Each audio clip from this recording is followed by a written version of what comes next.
Hello guys, it's Morania. On 9th of February, of course, Samsung released the S8 tablet.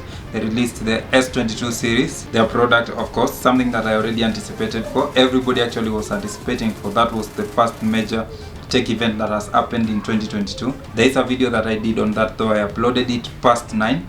Very untimely, of course, because I've been kind of busy, not been able to edit. However, here is the video. Now, I do not have the S22 series with me. That is the only thing I need to talk about. I am not going to talk about the S8 tablet because I've not really been keen on it, but I will talk about the S22 series of phones which they released. I don't know why they decided to release it in February, but I think it was probably to counter the Pixel 6 release that happened late last year, and to counter the iPhone releases that happened last year, which was Pixel 6 and Pixel 6 Pro. But then the competition between smartphones has mostly always been between Samsung and Apple iPhones. These guys were probably out to counter the releases of iPhone 13, iPhone 13 Pro and iPhone 13 Pro Max, which I think they've comfortably been able to do, because the conversation has not even yet been between the Android versions of Samsung and Pixel. Has only been between Samsung and Apple. Generally, I will just talk about how these phones are on paper, because I've been able to see one, but I've not been able to use one for more than a day. So I am not in a position to tell you guys this is what I think about this spec, whether this spec on book is actually something they have actualized in real life. This is kind of a general specification review of the Samsung S22 and what I think it's going to do and what I think about the pricing. Welcome to the S22. The S22 has come in three kind of fits, that is S22, S22 Plus and S22 Ultra. Now the S22 Ultra is kind of a very interesting phone, considering it's actually about 280 grams. That is almost a quarter of a kg.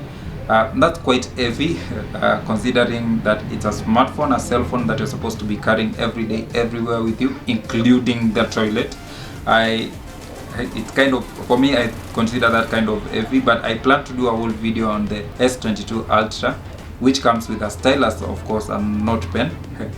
So the S series now has a pen, but for the other two, which is the S22 and S22 Plus, they are kind of interesting. They look like they are renders of the S21 Ultra. The few images that I've seen comparing it to the S21, I think that these guys had already designed this kind of model. It was rejected before, then they improved it to get the S21 and S21 Ultra.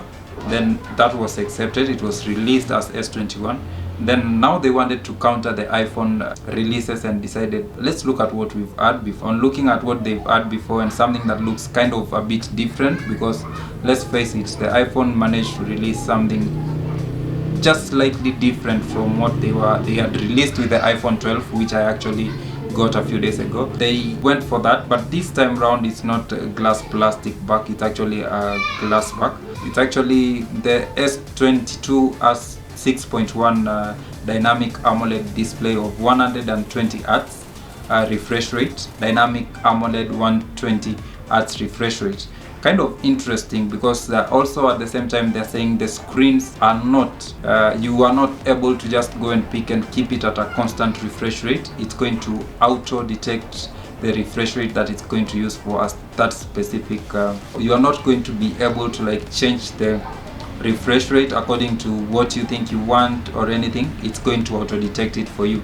Now this adds its own advantages and disadvantages. If I was to use the phone and I keep it at about 120 Hz refresh rate, of course that would really drain the battery, which they actually lowered by 300 milliamperes. Looking at it from that point of view, I think Samsung have actually managed to do a great job by actually giving us a screen that adapts to whatever we are doing and kind of very fast detects and gives us a desirable kind of refresh rate. Let's say I'm watching a 4K video on YouTube and it might give me 120 refresh rate, which is actually awesome. But then again, comparing what I want to watch and the power of battery that I want and the time I want to spend on the screen without charging my phone all the time.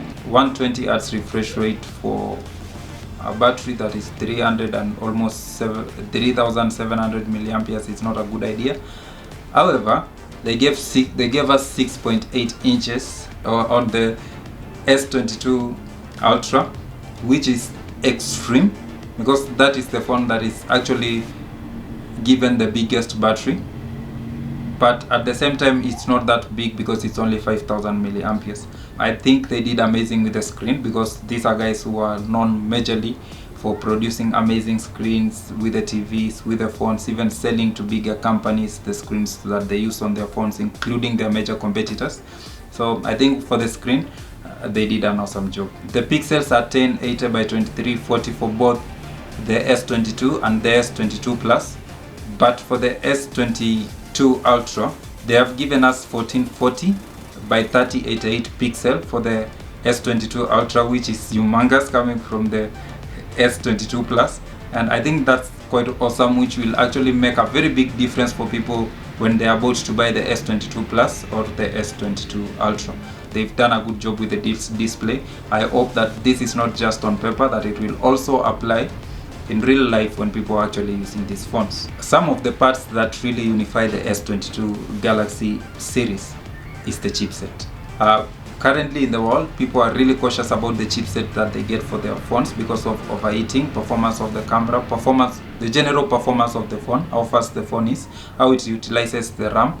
And this time round, no difference has really been done. According to the video that I did a few days ago, trying to explain what I expected from 2022 when it comes to tech, one of my key points was that I expected Samsung to at least respect the rest of the world enough to give them a Snapdragon chipset, or just develop these two versions and push them to all the markets so that people can actually choose which one they want to get. However, Samsung still gave the rest of the world an Exynos chipset 2200, and they gave China and the USA Snapdragon 8 generation 1, which is something that I think all of us would have loved to kind of experience, because why are these two countries getting this kind of chipset which the rest of the world actually considers to be better, and giving the rest of the world, that is Africa, Asia and some parts of Europe, a chipset that we do not really appreciate or consider to be that powerful. However,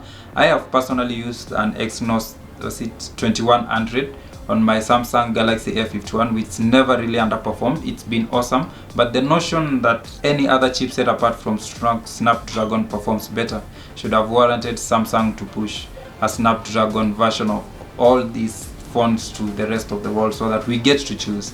They can even price it a bit higher, comparing it to the Exynos, because Exynos is actually their own chipset, and I know they really want to popularize that chipset because eventually that's the chipset they want to use on their phones because it gives them more revenue.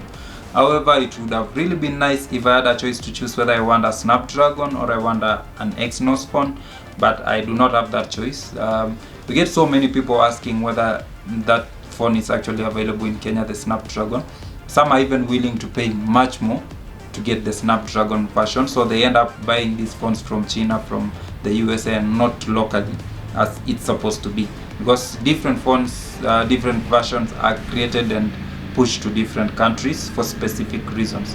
However, I feel like at this time Samsung should at least try and push the same product to all parts of the world, just like Apple has been doing. When they produce a phone, they push it to all the parts of the world, especially the main specifications of the phone. The platform is kind of what really sells these high-end smartphones, and unless it's a country regulation that that specific feature should not be added to a phone, I really would have gotten the S22 and not an Apple phone if Samsung was really treating us fair. But I think it also works out quite good because the Exynos chipset is not that bad and people may end up getting used to it. Actually, it was not a big issue until people started noticing the difference between MediaTek, Exynos and the Snapdragon. The chipset is not the only thing that has been pushed differently to the different parts of the world. They have managed to give the rest of the world, of course, Eclipse 920, and they've managed to give the US and China an Edron 730.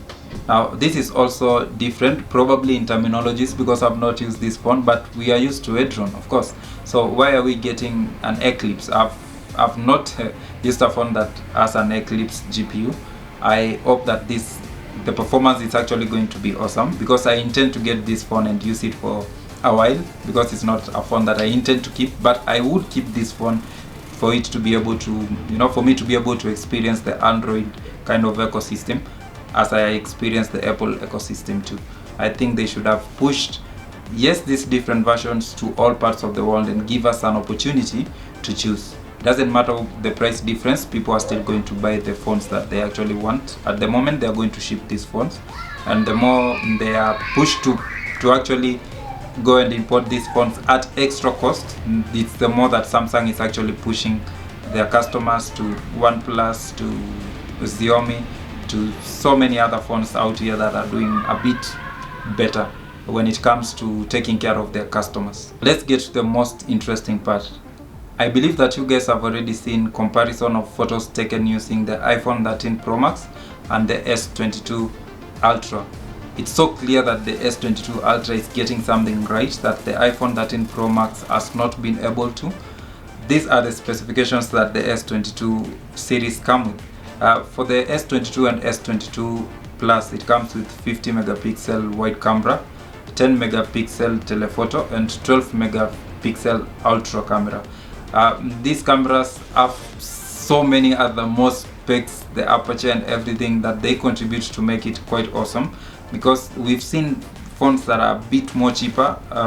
Let's take for example the Xiaomi Note 10 Pro, coming with 108 megapixel camera, but still not performing above a phone like the iPhone 11, which actually has a 12 megapixel camera, because when it comes to the camera, much more matters than just the megapixel. So what really I'm interested in with the S22 series, which is the S22 and S22 Plus, because the S22 Ultra has bigger camera, bigger lens, better performance of the camera, and everything generally is better compared to the other two variants of this series. So what I'm really interested in this camera is that this is actually able to shoot 8K videos. 8K videos. YouTube is not even supporting 8K videos at the moment, but Samsung has TVs that are actually 8K. So these guys are giving us a phone that is able to sustain us for so many years, to a point that we are actually able to use 8K. Now these are phones that are coming with the update support of up to 5 years. So I think that was quite awesome, and I think this camera is, if it performs as it is anticipated to, this will be one of the best cameras in the market, even to outdo the iPhone camera, which has constantly stayed at 12 megapixel and had been able to outperform so many other cameras, including the Pixel camera. With the two, that is the S22 and S22 Plus, having 50, 10 and 12 megapixel triple camera, the Ultra comes with 108 megapixel, that is wide, 10 megapixel and 10 megapixel and 12 megapixel. These are quad camera. Now this camera is actually what most bigger tech YouTubers have been using to compare between the S22 and the iPhone, and it's been able to outperform the iPhone diligently and fairly. I am really interested to actually get my hands on the Ultra just to see what it can do with its camera, but it's also able to shoot 8K videos comfortably at 20,